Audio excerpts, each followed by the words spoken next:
have to use equipment the way it was intended, and we have to make sure it's in good condition. We do that by being vigilant and doing our site inspections on a regular basis. So one section of the code is going to be based on the equipment and the condition of the equipment.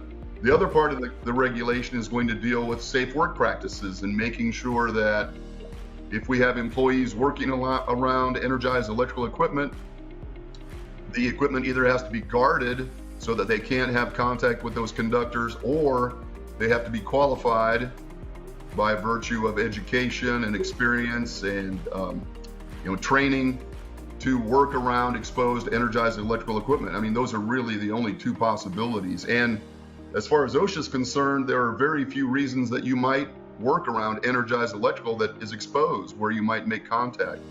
That would be, under some emergency circumstances. There are some exceptions made for, testing, those kind of things, troubleshooting. But for the most part, working around that exposed electrical is prohibited. It has to be done by a qualified employee. Otherwise, we need to lock things out, make sure that there's no energy to those systems, and so our employees don't have that exposure. So just give you a couple of quick examples of things that we used to see when I was working as an inspector.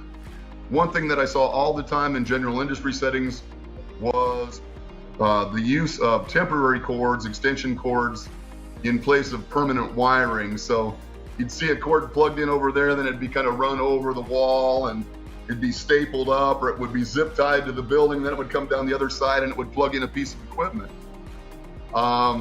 You can't use extension cords for permanent wiring. They are intended to be temporary.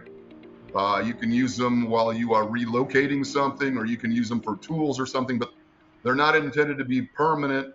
So when I see cords zip tied to building structures, I know that's a violation. So keep that in mind. On the construction side, all those circuits have to be GFCI'd. So if you're running off temporary power, everything has to be under GFCI. That's a fairly easy thing for an OSHA compliance officer to check. So just a few examples, but look, don't be afraid of the electrical codes. Take a look at them. Make sure that you're doing both of those things. Make sure you're making sure your facility components are in good condition.